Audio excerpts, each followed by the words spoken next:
नमस्कार दोस्तों, इस वीडियो में भारतीय राष्ट्रीय कांग्रेस का 72 सबसे महत्वपूर्ण प्रश्न को डिस्कस करेंगे। यहाँ से सभी परीक्षाओं में 1 से 2 प्रश्न पूछा जाता है, तो आप सभी लोग वीडियो को ध्यान से देखिएगा और इसका पीडीएफ का टेलीग्राम ग्रुप ज्वाइन कर सकते हैं, जिसका लिंक आपको डिस्क्रिप्शन में दिया गया है। हिस्ट्री के और भी वीडियो अपलोड कर दिया गया है, जो नहीं देखे जाके प्लेलिस्ट चेक कर सकते हैं। तो आइए देखते हैं पहला क्वेश्चन। भारतीय राष्ट्रीय कांग्रेस की स्थापना की थी। तो भारतीय राष्ट्रीय कांग्रेस की स्थापना किसके द्वारा किया गया था? ए ओ ह्यूम के द्वारा किया गया था। जो ए ओ ह्यूम है, इनका पूरा नाम क्या है? तो एलन ऑक्टेवियन ह्यूम इनका पूरा नाम है। और आपको याद रखना है कि भारतीय सिविल सेवा के सेवानिवृत्त ब्रिटिश अधिकारी थे, जो भारत के शिमला में बस गए थे और इनके द्वारा 1884 में भारतीय राष्ट्रीय संघ इंडियन नेशनल यूनियन की स्थापना की गई थी। और इसका पहला बैठक जो है दिसंबर 1885 में पुणे में किए जाने का घोषणा किया गया था कि इसका जो पहला बैठक कहाँ पर होगा? पुणे में होगा। लेकिन आपको ध्यान रखना है कि पुणे में जो है क्या हैजा फैल गया, ठीक है, पुणे में हैजा फैल गया। उसके कारण इसका जो पहला बैठक है 28 दिसंबर 1885 को कहां पर किया गया? तो बंबई के तेजपाल संस्कृत विद्यालय में आयोजित किया गया है, ठीक है। साथ ही आपको ध्यान रखना है कि दादा भाई नौरोजी के सुझाव पर इसका नाम बदल के जो है, पहले नाम क्या था? इंडियन नेशनल यूनियन था, लेकिन दादा भाई नौरोजी के सुझाव पर इसका नाम बदल के जो है भारतीय राष्ट्रीय कांग्रेस कर दिया जाता है दिसंबर 1885 में। इतना आपको याद रखना है। भारतीय राष्ट्रीय कांग्रेस के संस्थापक थे तो एक क्या थे? सैनिक सेवक थे, विज्ञानी थे, सामाजिक कार्यकर्ता थे, मिलिट्री कमांडर थे। तो क्या थे? असैनिक सेवक थे, ठीक है, असैनिक सेवक थे। आपको याद है, अभी तुरंत देखे कि ये एक आपके आईएएस अधिकारी थे, ब्रिटिश सेना के सेवानिवृत्त, ठीक है। नेक्स्ट है कि भारतीय राष्ट्रीय कांग्रेस के संस्थापक कौन है? तो भारतीय राष्ट्रीय कांग्रेस के संस्थापक है ए ओ ह्यूम है, ठीक है, ए ओ ह्यूम है। साथ ही आपको ध्यान रखना है कि जो भारतीय राष्ट्रीय कांग्रेस है, इसकी स्थापना कब किया गया है? तो भारतीय राष्ट्रीय कांग्रेस की स्थापना 1885 में किया गया है, ठीक है। इसकी स्थापना किसके द्वारा किया गया था? तो ए ओ ह्यूम के द्वारा किया गया था। इसका पहला अधिवेशन 28 दिसंबर 1885 को बंबई में गोकुल दास तेजपाल संस्कृत विद्यालय में हुआ था। साथ ही आपको याद रखना है कि कुल इसमें 72 प्रतिनिधियों ने भाग लिया था। और कांग्रेस के प्रथम अधिवेशन की अध्यक्षता किसके द्वारा किया गया था? तो बेमेश चंद्र बनर्जी के द्वारा किया गया था। शॉर्ट में डब्ल्यू सी बनर्जी के द्वारा किया गया था। और इसके प्रथम महासचिव कौन बनते हैं? तो ए ओ ह्यूम इसके प्रथम महासचिव बनते हैं। याद रखिएगा, इंपॉर्टेंट पॉइंट है, यहाँ पर समझिएगा। कांग्रेस का आप 4 अधिवेशन के बारे में समझिए, कहाँ कहाँ हुआ था शुरुआत में, ठीक है। पहला अधिवेशन कहाँ पर हुआ था? तो पहला आपके बंबई में हुआ था, ठीक है, पहला आपके बंबई में हुआ। दूसरा कहाँ पर होता है? दूसरा आपके कोलकाता में होता है। तीसरा तीसरा आपके मद्रास में होता है, ठीक है। उसके बाद चौथा इलाहाबाद में होता है, इलाहाबाद में होता है। पहले के अध्यक्ष कौन थे? तो डब्ल्यू सी बनर्जी थे, डब्ल्यू सी बनर्जी थे। दूसरे के दादा भाई नौरोजी, तीसरे के बदरुद्दीन तैयब जी, और चौथे के जॉर्ज यूल थे, ठीक है, याद रखिएगा। नेक्स्ट है कि भारतीय राष्ट्रीय कांग्रेस के प्रथम अधिवेशन में कितने प्रतिनिधियों ने भाग लिया? तो कुल आपके 72 प्रतिनिधियों ने भाग लिया था। भारतीय राष्ट्रीय कांग्रेस का प्रथम अधिवेशन कहाँ हुआ? तो प्रथम अधिवेशन आपके मुंबई में होता है, ठीक है, पुणे में नहीं होता है, क्योंकि पुणे में जो है हैजा फैल गया था, उसके कारण इसे जो है मुंबई में किया गया था। जो पहले का नाम आपके बंबई है, अब का नाम मुंबई है। भारतीय राष्ट्रीय कांग्रेस के पहले अध्यक्ष कौन थे? तो डब्ल्यू सी बनर्जी थे। इनमें से किसने भारतीय राष्ट्रीय कांग्रेस के प्रथम अधिवेशन की अध्यक्षता की? तो किसके द्वारा किया गया था? तो डब्ल्यू सी बनर्जी के द्वारा किया गया था। 1885 में इंडियन नेशनल कांग्रेस का अध्यक्ष था। बहुत ही अच्छा सवाल है। 1885 में जो है इंडियन नेशनल कांग्रेस का अध्यक्ष कौन था? तो डब्ल्यू सी बनर्जी। और पहला अधिवेशन कहाँ पर हुआ था? तो बंबई में हुआ था। भारतीय राष्ट्रीय कांग्रेस के पहले अध्यक्ष थे तो बेमेश चंद्र बनर्जी, डब्ल्यू सी बनर्जी। निम्नलिखित में से कौन भारतीय राष्ट्रीय कांग्रेस का प्रथम अध्यक्ष था? तो डब्ल्यू.सी. बनर्जी। उसके बाद समझिए, इस क्वेश्चन को ध्यान से समझिएगा, बहुत ही अच्छा ये प्रश्न है, ठीक है। 1885 में 1885 ईस्वी में जो है डब्ल्यू.सी. बनर्जी द्वारा इंगित भारतीय राष्ट्रीय कांग्रेस के निम्न उद्देश्यों में से कौन सा आपके नहीं था? इसमें से कौन सा आपके जो उद्देश्य नहीं था? देश के हितों की रक्षा करने वाले भारतीयों के संपर्क और मित्रता बढ़ाना, ये था। देशवासियों के बीच जाति, संप्रदाय और प्रांतीय पक्षपातों की भावना को दूर करके उनमें राष्ट्रीय एकता की भावना को विकसित करना, ये भी था। शिक्षित वर्ग की पूर्ण सहमति से महत्वपूर्ण और आवश्यक सामाजिक विषयों पर विचार प्रकट करना, ये आपकी नहीं था। यह निर्धारित करना कि आगामी वर्षों में भारतीय लोकहित के लिए किस दिशा में और किस आधार पर कार्य करें, ये भी आपके था। तो इसमें सी ऑप्शन आपके नहीं था, तो सी इसका राइट आंसर हो जाएगा, क्योंकि सी आपके गलत है, ठीक है। ये पूछा गया था आपके बीपीएससी पूछा गया, ठीक है, सॉरी 66 बीपीएससी में पूछा गया था 2020 में। कभी कभी आवाज होता है बहुत ज्यादा फंसने लगता है। नेक्स्ट है कि भारतीय राष्ट्रीय कांग्रेस का 1885 में महासचिव कौन थे? तो आप सभी को पता है कौन थे। तो महासचिव थे ए.ओ. ह्यूम थे, ठीक है, ए.ओ. ह्यूम थे। भारतीय राष्ट्रीय कांग्रेस की स्थापना के समय भारत का वायसराय कौन था? यह बहुत ही अच्छा प्रश्न है कि जब कांग्रेस की स्थापना 1885 में किया गया, तो इस समय भारत का वायसराय कौन था? तो इस समय भारत का वायसराय के जो है लॉर्ड डफरिन था। जो इसका शासनकाल है 1884 से 88 तक इसका शासनकाल है। और इसने कांग्रेस को क्या बोला था? तो इसने कांग्रेस को बोला था कि सूक्ष्मदर्शी अल्पसंख्यकों की संस्था है, मतलब कि इनकी जो दूरदर्शिता है बहुत ही कम है, और बहुत ही कम लोगों की क्या है, कांग्रेस एक संस्था है। जो बाद में इनका जो स्टेटमेंट है ये गलत साबित होता है, ठीक है। नेक्स्ट है कि किस गवर्नर जनरलों में से किसने कांग्रेस को अत्यधिक अल्पसंख्यक लोगों का प्रतिनिधित्व करने वाली कहकर उपहास किया था? तो किसके द्वारा किया गया था? लॉर्ड डफरिन के द्वारा किया गया था, ठीक है, अभी आप देख चुके हैं। 1885 में भारतीय राष्ट्रीय कांग्रेस की स्थापना के समय गवर्नर जनरल कौन था? तो देखिए यहाँ पर गवर्नर जनरल नहीं होना चाहिए, वाइसराय होना चाहिए। तो कौन था? लॉर्ड डफरिन था। लॉर्ड डफरिन के वाइसराय काल की एक महत्वपूर्ण घटना क्या थी? तो कांग्रेस की स्थापना एक महत्वपूर्ण घटना थी, ठीक है, भारतीय राष्ट्रीय कांग्रेस की स्थापना। किसने कांग्रेस को सूक्ष्मदर्शी अल्पसंख्यक जनता का प्रतिनिधि बताते हुए उसका मजाक उड़ाया था? तो कौन उड़ाया था? तो लॉर्ड डफरिन उड़ाया था, ठीक है, लॉर्ड डफरिन उड़ाया था। निम्नलिखित में से कौन भारतीय राष्ट्रीय कांग्रेस के स्थापना अधिवेशन में उपस्थित नहीं था? ये बहुत ही अच्छा सवाल है, ठीक है। निम्नलिखित में से कौन जो है भारतीय राष्ट्रीय कांग्रेस के स्थापना अधिवेशन में उपस्थित नहीं था? तो कौन उपस्थित नहीं था? सुरेंद्र नाथ बनर्जी आपके उपस्थित नहीं थे, ठीक है, सुरेंद्र नाथ बनर्जी उपस्थित नहीं थे। तो डी इसका राइट आंसर हो जाएगा, ठीक है। यहाँ पर आप समझिएगा कि जो सुरेंद्र नाथ बनर्जी हैं 1876 में बंगाल के युवा राष्ट्रवादियों, इसमें आपके सुरेंद्र नाथ बनर्जी और आनंद मोहन बोस के नेतृत्व में जो है इंडियन एसोसिएशन का गठन किया गया था। तो जो पिछला वीडियो देखे उनको याद होगा, जो इंडियन एसोसिएशन है इसकी स्थापना कब किया गया था? तो 1876 में किया गया था, ठीक है। और आपको याद रखना है कि 1885 में जो है 1885 में इंडियन एसोसिएशन की जो बैठक है ये कहाँ चल रही थी? तो कोलकाता में चल रहा था। उसी समय 1885 में जो है बंबई में कांग्रेस की स्थापना किया गया। तो उसमें शामिल कौन नहीं होते हैं? तो सुरेंद्र नाथ बनर्जी और आनंद मोहन बोस आपके शामिल नहीं होते हैं। तो यहाँ पर कौन है? सुरेंद्र नाथ बनर्जी है, ठीक है। तो डी इसका राइट आंसर हो जाएगा। बात समझ गए ना? क्योंकि जो इंडियन एसोसिएशन है उसके बैठक में भाग ले रहे थे सुरेंद्र नाथ बनर्जी, तो बंबई में आपके जो कांग्रेस के स्थापना है उसमें शामिल नहीं होते हैं। नेक्स्ट है कि भारतीय राष्ट्रीय कांग्रेस के दूसरे अधिवेशन की अध्यक्षता किसने की? तो किसके द्वारा किया गया? दादा भाई नौरोजी के द्वारा। ये कहाँ पर होता है? तो कलकत्ता में होता है, ठीक है। भारतीय राष्ट्रीय कांग्रेस के द्वितीय अधिवेशन में कितने मुस्लिम प्रतिनिधियों ने भाग लिया? कुल 33 मुस्लिम प्रतिनिधियों ने भाग लिया है।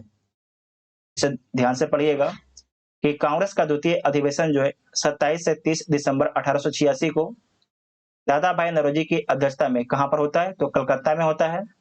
कांग्रेस के दूसरे अधिवेशन में कुल आपके जो है 436 पंजीकृत प्रतिनिधियों ने भाग लिया, जबकि पहला में 72 प्रतिनिधि, दूसरे में 436। कांग्रेस के प्रथम अधिवेशन में जहां मुस्लिम प्रतिनिधियों की संख्या कितनी थी? आपके जो पहला अधिवेशन होता है उसमें 72 में 2 आपके मुस्लिम है, ठीक है, जबकि दूसरे अधिवेशन में 436 में से आपके 33 मुस्लिम है। तीसरा अधिवेशन कहां पर हुआ था? तो मद्रास में हुआ था। इसमें टोटल आपके 81 मुस्लिम शामिल हुए थे, ठीक है। उसका जो चौथा अधिवेशन 1888 में आपको याद है इलाहाबाद में हुआ था। इसमें टोटल आपके 221 मुस्लिम शामिल हुए थे। तो इस बार इसे आप लोग याद रखिएगा, क्योंकि आपसे हो सकता है पूछा जा सकता है। पहला में 2 मुस्लिम, दूसरा में 33 मुस्लिम, तीसरा में 81 मुस्लिम, चौथा में 221 मुस्लिम मेंबर आपके भाग लेते हैं कांग्रेस की अधिवेशन में, ठीक है। कांग्रेस के अधिवेशन दिसंबर में होता है, अभी भी दिसंबर में होता है। नेक्स्ट है कि कांग्रेस कांग्रेस के लिए समर्थन प्राप्त करने के लिए 1889 ईस्वी में एक समिति स्थापित की गई। निम्न में से उस समिति का सभापति था, तो कौन था? बी दिग्वी था, ठीक है। बी दिग्वी था, तो बी इसका राइट आंसर हो जाएगा।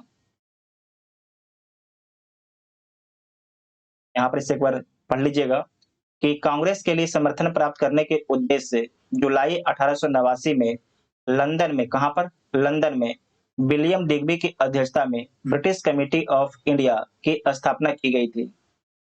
यह इंडियन नेशनल कांग्रेस की एक समिति थी। इस समिति ने भारतीय मामलों से अंग्रेजों को अवगत कराने के उद्देश्य से इंडिया नामक साप्ताहिक पत्रिका भी निकाला था। इसे ध्यान रखिएगा, इंडिया नामक साप्ताहिक पत्रिका भी निकाला था, ठीक है। भारतीय राष्ट्रीय कांग्रेस के सर्वप्रथम मुस्लिम अध्यक्ष कौन थे? तो बदरुद्दीन तैयब जी थे। ये कब बनते हैं?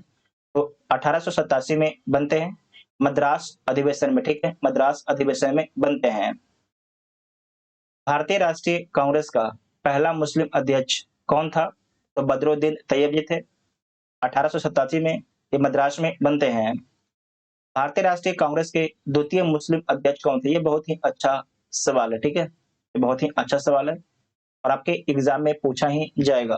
भारतीय राष्ट्रीय कांग्रेस के द्वितीय मुस्लिम अध्यक्ष कौन थे? तो रहमतुल्लाह मोहम्मद सयानी थे। ये कब बनते हैं? तो आपको याद रखना है कि 1896 में बनते हैं, कलकत्ता में बनते हैं, ठीक है। और आपको याद रखना है ये कांग्रेस का जो है 12वां अधिवेशन था, ठीक है, कांग्रेस का 12वां अधिवेशन था। नेक्स्ट है कि निम्नलिखित कथनों पर आपको विचार करना है, तो आप विचार कर लीजिए। भारतीय राष्ट्रीय कांग्रेस की प्रथम महिला अध्यक्ष सरोजिनी नायडू थी, तो ध्यान से पढ़िएगा। भारतीय राष्ट्रीय कांग्रेस की प्रथम महिला अध्यक्ष सरोजिनी नायडू थी, ये आपके गलत है। प्रथम बोलेगा तो कौन हो जाएंगी? एनी बेसेंट, ठीक है, एनी बेसेंट हो जाएंगी। पहला ये कब बनी थी? तो 1917 में, ठीक है, 1917 में। जबकि प्रथम भारतीय महिला अध्यक्ष कांग्रेस की कौन थी? तो सरोजिनी नायडू थी। ये कब बनी थी? 1925 में बनी थी, ठीक है, 1925 में बनी थी। उसके बाद है कि भारतीय राष्ट्रीय कांग्रेस के प्रथम मुस्लिम अध्यक्ष बदरुद्दीन तैयब जी थे, तो बिल्कुल ठीक है। तो इसमें सही कौन है? केवल आपके 2 वाला ऑप्शन ठीक है, तो बी इसका राइट आंसर हो जाएगा, ठीक है, बी इसका राइट आंसर हो जाएगा। यहाँ पर देखिए लिखा गया है 1917 में जो है भारतीय राष्ट्रीय कांग्रेस की पहली महिला अध्यक्ष एनी बेसेंट बनती हैं और 1925 में जो है कानपुर में कौन बनती हैं? तो ये भारतीय हैं, प्रथम भारतीय जो कांग्रेस के अध्यक्ष बनती हैं उनका नाम है सरोजिनी नायडू, ठीक है, सरोजिनी नायडू है। इस बात को ध्यान में रखिएगा, इंपॉर्टेंट पॉइंट है। 1925 के कानपुर अधिवेशन में बनती हैं। नेक्स्ट है कि यहाँ पर क्या लिखा गया है कि भारतीय राष्ट्रीय कांग्रेस, हाँ ठीक है, ये लिखा गया कि जो कांग्रेस के प्रथम मुस्लिम अध्यक्ष कौन थे? तो बदरुद्दीन तैयब जी थे और ये तीसरे अधिवेशन में कांग्रेस के अध्यक्ष बनते हैं। भारतीय राष्ट्रीय कांग्रेस का प्रथम निर्वाचित यूरोपीय अध्यक्ष कौन था? तो जॉर्ज यूले था। कब बनता है? तो 1888 में बनता है और आपको याद रखना है कि इलाहाबाद में बनता है, ठीक है, इलाहाबाद में बनता है, चतुर्थ अधिवेशन में। निम्नलिखित में से कौन एक भारतीय राष्ट्रीय कांग्रेस से कभी संबद्ध नहीं रहे? बहुत ही अच्छा सवाल है कि इसमें से किसका संबंध जो है कभी भी भारतीय राष्ट्रीय कांग्रेस से नहीं रहा। फिरोज शाह मेहता रहता है, हकीम अजमल खान इनका भी रहता है, खान अब्दुल गफ्फार खान इनका भी रहता है, जबकि सर सैयद अहमद खान का सर सैयद अहमद खान का कभी भी नहीं रहता। ठीक है, जो सर सैयद अहमद है इनका कभी भी नहीं रहता है, तो डी इसका राइट आंसर हो जाएगा। इसे पढ़ लीजिएगा आप लोग, अगर पढ़ना है आप लोग को तो। और साथ ही आपको याद रखना है कि जो सर सैयद अहमद है इनके बारे में ध्यान रखिएगा कि अंग्रेजों के प्रति निष्ठा व्यक्त करने के लिए उन्होंने जो है राजभक्त मुसलमान पत्रिका का प्रकाशन आरंभ किया। बनारस के राजा शिव प्रसाद के सहयोग से देशभक्त एसोसिएशन की स्थापना की और उन्होंने अपने विचारों का प्रचार तहजीब उल अखलाक पत्रिका द्वारा किया और 1875 में जो है अलीगढ़ में एक मुस्लिम एंग्लो ओरिएंटल स्कूल की स्थापना की, जहां पाश्चात्य विषय और विज्ञान और मुस्लिम धर्मशास्त्रों दोनों ही पढ़ाए जाते थे।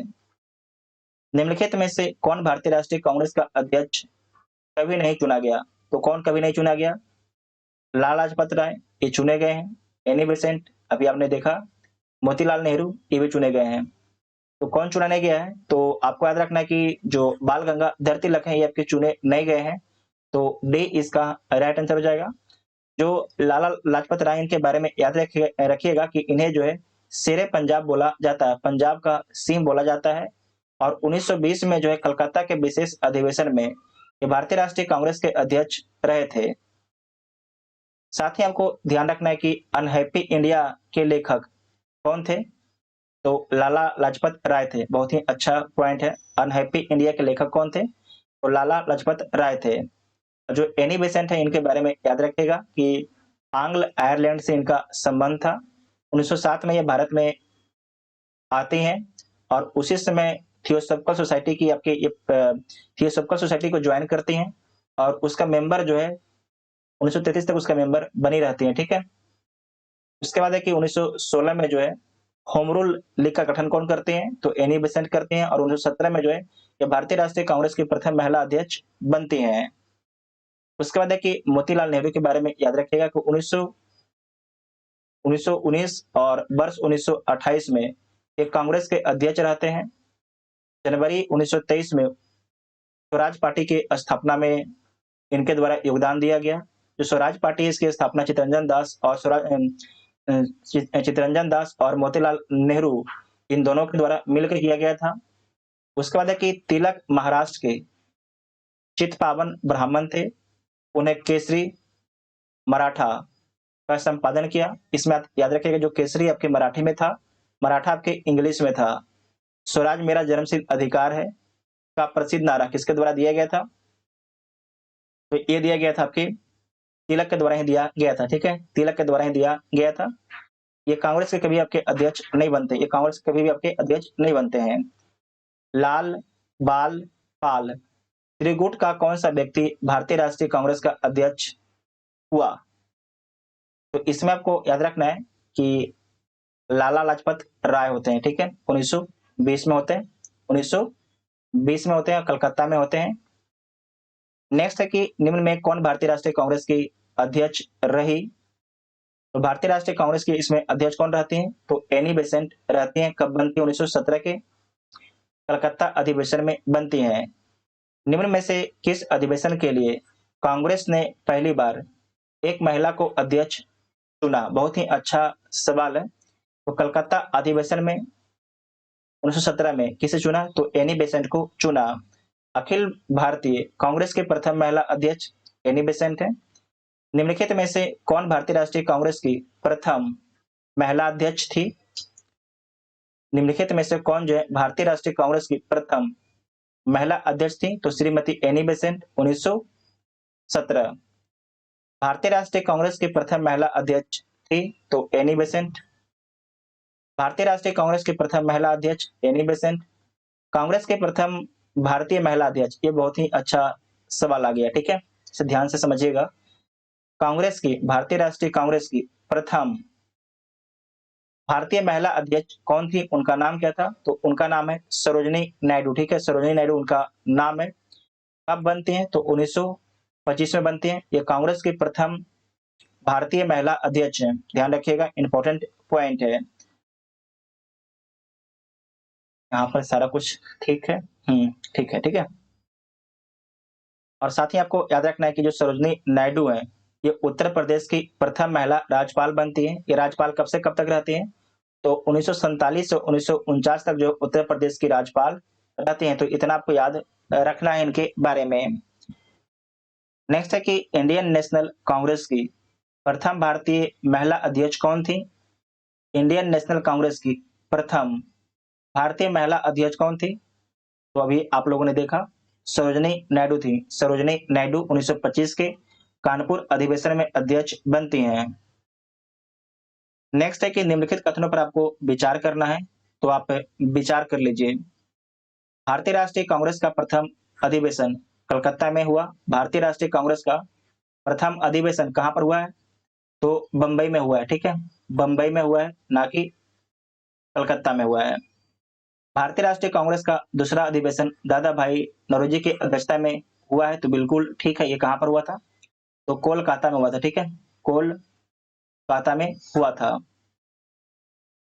भारतीय राष्ट्रीय कांग्रेस तथा मुस्लिम लीग दोनों ने लखनऊ में 1916 में अधिवेशन किया तथा लखनऊ समझौता संपन्न किया। तो बिल्कुल ये भी पॉइंट आपका ठीक है। तो इसमें गलत कौन है? केवल एक ऑप्शन गलत है, 2 और 3 आपके सही है। और आपसे पूछा क्या है? सही बताना है। तो 2 और 3 आपके सही हो जाएगा, तो सी इसका राइट आंसर हो जाएगा, ठीक है। इसे आप लोग पढ़ चुके हैं पहले ही इसके बारे में। और साथ ही आपको याद रखना है कि जो भारतीय राष्ट्रीय कांग्रेस का 1916 का अधिवेशन कहाँ पर होता है? तो लखनऊ में होता है। इसके अध्यक्ष कौन थे? तो इसके जो अध्यक्ष हैं आरसी मजूमदार थे, ठीक है। यहाँ पे देखिए लिखा है अंबिका चरण मजूमदार थे इसके अध्यक्ष। इसे याद रखिएगा, इंपॉर्टेंट पॉइंट है। नेक्स्ट है कि भारतीय राष्ट्रीय कांग्रेस का 27वां अधिवेशन इस स्थान पर हुआ। ये बिहार के एग्जाम के लिए, बिहार के जो भी आप एग्जाम दीजिएगा उस एग्जाम के लिए प्रश्न बहुत ही फेमस प्रश्न है और हर बार पूछा जाता है, ठीक है। भारतीय राष्ट्रीय कांग्रेस का 27वां अधिवेशन किस स्थान पर हुआ है? तो आपको याद रखना है कि पटना के बांकीपुर में हुआ है। भारतीय राष्ट्रीय कांग्रेस का 27वां अधिवेशन दिसंबर 1912 में बांकीपुर बिहार में संपन्न हुआ है, ठीक है। ये पटना में है, बांकीपुर बिहार। इस अधिवेशन की अध्यक्षता किसके द्वारा किया गया है? तो आर.एन. मुधोलकर के द्वारा इसकी अध्यक्षता किया गया है। और इस अधिवेशन में ए.ओ. ह्यूम को जो है कांग्रेस का पिता कहा गया। इंपॉर्टेंट पॉइंट है, कांग्रेस का पिता किसे बोला गया है? तो ए.ओ. ह्यूम को बोला गया है। और कब बोला गया है? तो 1912 में बोला गया है। 1912 का अधिवेशन बिहार के बांकीपुर में होता है। नेक्स्ट पॉइंट है कि निम्नलिखित में से भारतीय राष्ट्रीय कांग्रेस के किस अधिवेशन में बाल गंगाधर तिलक ने अभिव्यक्त किया था कि स्वराज मेरा जन्मसिद्ध अधिकार है और मैं इसे लेकर रहूंगा। तो लखनऊ अधिवेशन में बाल गंगाधर तिलक ने अभिव्यक्त किया था कि स्वराज मेरा जन्म सिद्ध अधिकार है और मैं इसे लेकर ही रहूंगा, ठीक है। नेक्स्ट है कि स्वराज मेरा जन्मसिद्ध अधिकार है और मैं इसे लेकर ही रहूंगा, किसने कहा है? तो बाल गंगाधर तिलक ने बोला है। तो सी इसका राइट आंसर हो जाएगा। स्वराज मेरा जन्मसिद्ध अधिकार है, मैं इसे लेकर रहूंगा, तो बाल गंगाधर तिलक। और आपको याद रखना है कि इनका संबंध जो है महाराष्ट्र से था। ये देखिए बहुत ही एग्जाम में प्रश्न पूछा गया है। स्वराज मेरा जन्मसिद्ध अधिकार है, मैं इसे पाकर रहूंगा, लेकर रहूंगा, तो सारे हो जाएगा बाल गंगाधर तिलक। निम्नलिखित में से किसने कहा कि स्वराज मेरा जन्मसिद्ध अधिकार है? तो बाल गंगाधर तिलक के द्वारा बोला गया। भारतीय राष्ट्रीय कांग्रेस के बारे में निम्नलिखित कथनों पर आपको विचार करना है, तो आप विचार कीजिए। ये आपके आईएएस में पूछा गया है, 2000 में पूछा गया था, ठीक है। इसे आप सभी लोग ध्यान से देखिएगा। तो सरोजनी नायडू है, ये कांग्रेस की अध्यक्ष होने वाली प्रथम महिला है। तो आपकी गलत है। कांग्रेस की अध्यक्ष बनने वाली प्रथम महिला कौन है? तो एनी बेसेंट है। कौन है? एनी बेसेंट है। कब बनती है? तो 1917 में बनती है। कहां पर बनती है? तो कोलकाता में बनती है। जबकि जबकि सरोजनी नायडू है, ये प्रथम भारतीय महिला अध्यक्ष जो कांग्रेस के अध्यक्ष बनती हैं 1925 के कानपुर अधिवेशन में, ठीक है। 1925 के कानपुर अधिवेशन में बनती हैं। तो पहला क्या हो गया? पहला आपके गलत हो गया। उसके बाद है कि सी आर दास ने जब कांग्रेस के अध्यक्ष के रूप में कार्य किया वो जेल में थे, तो पहली बार वो आपके जेल में थे, ठीक है, पहली बार आपके जेल में थे, ये बात आपका ठीक है। उसके बाद है कि एलन ऑक्टेवियन ह्यूम प्रथम ब्रिटिश नागरिक थे जो कांग्रेस के अध्यक्ष बने, ये आपके गलत है। कौन बनते हैं? तो डब्ल्यू सी बनर्जी बनते हैं, ठीक है, डब्ल्यू सी आपके बनर्जी बनते हैं। तो इसमें जो आपके 3 वाला ये भी गलत हो गया, ठीक है। उसके बाद देखिए कि अल्फ्रेड बेब 1894 में कांग्रेस के अध्यक्ष बनते हैं, तो ये आपके पॉइंट ठीक है, ठीक है, ये पॉइंट आपका ठीक है। तो इसमें सही कौन-कौन है? तो 2 और आपके 4 सही है, ठीक है। तो बी इसका राइट आंसर हो जाएगा। इसे देखिए 3 अगर हो गया गलत तो 3 इसमें है, 3 इसमें है, 3 इसमें है, तो ऐसे ही कट गया। तो इसका आंसर क्या हो गया? बी हो गया। अगर आपको देखिए एलिमिनेशन करना आता है तो आप यूपीएससी क्वेश्चन को बहुत ही आसानी से सोल्व कर सकते हैं। अगर यूपीएससी में देखिए 100 क्वेश्चन आता है ना, तो आपको करीब 30 से 35 प्रश्न जो होता है ना, सिर्फ एलिमिनेशन मेथड पर आपके बेस्ड होता है। अगर आप अ, इस मेथड को बढ़िया से समझते हैं तो आप आराम से 30 क्वेश्चन तो सही कर ही दीजिएगा, ठीक है। नेक्स्ट है कि किसने कहा था कि कांग्रेस आंदोलन ना तो लोगों द्वारा प्रेरित था, ना ही यह उनके द्वारा सोचा या योजनाबद्ध किया गया था। तो किसके द्वारा बोला गया है? तो लाला लाजपत राय के द्वारा बोला गया है। लाला लाजपत राय ने अपने एक लेख में लिखा, कांग्रेस आंदोलन ना तो लोगों द्वारा प्रेरित था, ना ही यह उनके द्वारा सोचा या योजनाबद्ध किया गया था। किसने कहा कि कांग्रेस पतन के लिए लड़खड़ा रही है? मेरी सबसे बड़ी अभिलाषा जब मैं भारत में हूँ, कांग्रेस की शांतिपूर्ण समाप्ति में सहयोग करना है। ये किसके द्वारा बोला गया था? किसका स्टेटमेंट है? तो ये लॉर्ड कर्जन का स्टेटमेंट है। ये कब दिया था? तो आपको याद रखना है कि 1900 में यह स्टेटमेंट दिया था। इसका जो कार्यकाल कब तक रहता है? तो 1905 तक आपके कार्यकाल रहता है, 1898 से, ठीक है। 1898-99 देख लीजिएगा, सब कहीं गैप है, या तो 1899 होगा या तो 1898 होगा, ठीक है। और 1905 तक रहता है बंगाल के विभाजन तक। बंगाल का विभाजन कब होता है? तो 1905 में बंगाल का विभाजन होता है, ठीक है। उसके बाद नेक्स्ट है कि अध्यक्षीय संबोधन के समय जिस कांग्रेस अध्यक्ष ने हिंदी भाषा के लिए रोमन लिपि लागू करने की वकालत की थी, उनका नाम क्या है? तो सुभाष चंद्र बोस उनका नाम है। अपने अध्यक्षीय संबोधन के समय सुभाष चंद्र बोस ने हिंदी भाषा के लिए रोमन लिपि लागू करने की वकालत की थी। सुभाष चंद्र बोस ने कांग्रेस के हरिपुरा अधिवेशन की अध्यक्षता की थी। हरिपुरा अधिवेशन कब हुआ था? तो 1938 में हुआ था। हरिपुरा कहाँ पर है? तो गुजरात में, ठीक है, गुजरात में है। नेक्स्ट है कि भारत के स्वतंत्रता प्राप्ति के बाद निम्नलिखित में से किसने सुझाव दिया था कि भारतीय राष्ट्रीय कांग्रेस को समाप्त किया, जो भारतीय राष्ट्रीय कांग्रेस है उसे समाप्त कर दिया जाए? ये किसके द्वारा सुझाव दिया गया था? तो महात्मा गांधी जी के द्वारा दिया गया था कि भारतीय राष्ट्रीय कांग्रेस को जो है भारत के आजादी के बाद जो है इसे क्या कर दिया जाएगा? समाप्त कर दिया जाना चाहिए, लेकिन महात्मा गांधी को बात को माना नहीं गया। अमृतसर के भारतीय राष्ट्रीय कांग्रेस अधिवेशन 1919 के प्रस्ताव के अनुसार महात्मा गांधी द्वारा कांग्रेस का नया संविधान लिखने हेतु निम्नलिखित में से किन्हें उनके सहयोग हेतु चुना है? तो एनसी केलकर और आईबी सेन को चुना है, ठीक है। एनसी केलकर और आईबी सेन को, तो 2 और 4 हो जाएगा। तो ए इसका राइट आंसर हो जाएगा, ठीक है। यहाँ पर आप देख लीजिए। नेक्स्ट है कि कांग्रेस के एक अधिवेशन में एक गवर्नर जनरल ने भाग लिया था। उस गवर्नर जनरल या उक्त गवर्नर जनरल तथा अधिवेशन स्थल निम्न में से कौन सा आपके था? तो इसमें आपको याद रखना है कि लॉर्ड वेलिंगटन भाग लिया था, बंबई में भाग लिया था 1915 में, ठीक है, 1915 में। तो बी इसका राइट आंसर हो जाएगा। यहाँ पर आप देख लीजिए कि लॉर्ड वेलिंगटन ने कांग्रेस के बंबई अधिवेशन में भाग लिया था। इस दौरान वह बंबई का गवर्नर था। यह अधिवेशन बंबई में 1915 में आयोजित किया गया था।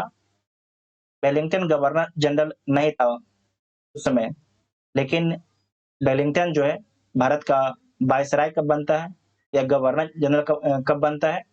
तो 1931 में बनता है और 36 तक रहता है, ठीक है।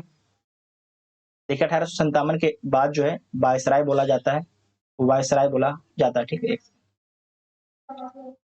वायसराय बोला जाता है 1857 के बाद 1847 तक, और उसके बाद फिर से भारत के गवर्नर जनरल होता है, ठीक है, उसके बाद राष्ट्रपति आ जाता है। नेक्स्ट है कि भारतीय राष्ट्रीय कांग्रेस के निम्नलिखित अधिवेशन में से किसकी अध्यक्षता सी विजय राघव चेरियार ने की थी? बहुत ही अच्छा पॉइंट है। तो किसकी अध्यक्षता की थी? तो इसमें आपको याद रखना है कि नागपुर अधिवेशन की, जो 1920 में हुआ था। सी विजय राघव चेरियार ने भारतीय राष्ट्रीय कांग्रेस के नागपुर अधिवेशन की अध्यक्षता 1920 में की थी। जबकि जो लखनऊ अधिवेशन होता है, इसकी अध्यक्षता अंबिका चरण मजूमदार के द्वारा किया गया था। जबकि जो गया में अधिवेशन हुआ था, तो इसकी अध्यक्षता चितरंजन दास के द्वारा किया गया था। नागपुर अधिवेशन की अध्यक्षता 1920 में ही जो है, नागपुर अधिवेशन 1920 में ही जो है मेंबर शुल्क आपके 4 आना किया गया था, ताकि गरीब से गरीब व्यक्ति भी कांग्रेस से आपके जुड़ सके। याद रखिएगा नीचे वाला पॉइंट, ठीक है। ये आपसे पूछा जा सकता है। आपसे क्या पूछेगा कि मेंबर शुल्क 4 आना किस अधिवेशन में किया गया था? तो आपको याद रखना कि नागपुर अधिवेशन 1920 में किया गया था, जिसके अध्यक्ष सी विजय राघव चेरियार थे। निम्नलिखित में से किस अधिवेशन में कांग्रेस ने पहली बार भारतीय रियासतों के प्रति अपनी नीति घोषित की थी? तो नागपुर अधिवेशन में घोषित की थी 1920 में। निम्नलिखित कथनों में से कौन सा कथन आपके सत्य है? तो देख लीजिए इसमें से कौन सा कथन आपके सही है। कांग्रेस के नागपुर सत्र 1920 के पश्चात प्रांतीय कांग्रेस समितियों का गठन भाषाई आधार पर किया गया था, तो बिल्कुल ठीक है। वर्ष 1948 में कांग्रेस ने भाषाई आधार पर प्रांतों के गठन की मांग को अस्वीकार कर दिया, तो सही बात है, अस्वीकार कर दिया था। और दोनों पॉइंट आपका ठीक है। इसमें से पूछा गया था कि सही उत्तर कौन है, तो सही उत्तर आपके दोनों है, तो डी इसका राइट आंसर हो जाएगा। 1922 में गया के इंडियन नेशनल कांग्रेस के अधिवेशन के अध्यक्ष कौन थे? तो चितरंजन दास थे, ठीक है, चितरंजन दास थे, तो ए इसका राइट आंसर हो जाएगा। निम्नलिखित में से किसने अखिल भारतीय हरिजन सेवक संघ की स्थापना 1932 में की? तो एम के गांधी, महात्मा गांधी के द्वारा किया गया था। अखिल भारतीय हरिजन सेवक संघ की स्थापना 1932 में एम के महात्मा गांधी के द्वारा किया गया था। नीचे उन व्यक्तियों की सूची दी गई है जो भारतीय राष्ट्रीय कांग्रेस के अध्यक्ष हुए हैं। तिथि अनुसार उन्हें क्रमबद्ध कीजिए। नीचे दिए गए पुट का प्रयोग कर अपना उत्तर आपको देना है, ठीक है। तो इसमें आपको बताना है कि जो महात्मा गांधी ये कांग्रेस के अध्यक्ष कब बनते हैं? तो 1924 में बनते हैं, बेलगांव में। जवाहरलाल नेहरू 1929 में, ठीक है। उसके बाद है कि सरदार वल्लभ भाई पटेल 1931 में, सरोजिनी नायडू 1925 में, ठीक है। तो इसका आंसर क्या हो जाएगा? 1, 4, 2 और 3। 1, 4, 2 और 3, तो सी इसका राइट आंसर हो जाएगा। यहाँ पर आप सेम चीज को देख लीजिएगा। 1924 में बेलगाम अधिवेशन, 1925 में कानपुर में, ठीक है। उसके बाद है कि जवाहरलाल नेहरू 1929 में लाहौर में, और 1936 में लखनऊ में, और दिसंबर 1936 में आपके फैजपुर में। अप्रैल 1936 में कहां पर? लखनऊ में। और दिसंबर ये आपके जो अप्रैल अप्रैल 1936 आपके ये विशेष अधिवेशन था, और दिसंबर 1936 में जो आपके फैजपुर में। और जो पटेल हैं वो आपको याद रखना है कि 1931 के कराची अधिवेशन में आपके अध्यक्ष बनते हैं। भारतीय राष्ट्रीय कांग्रेस के 1924 के अधिवेशन में महात्मा गांधी द्वारा मात्र एक बार अध्यक्षता की गई। यह अधिवेशन कहां पर होता है? तो बेलगांव में होता है, ठीक है, बेलगांव में होता है।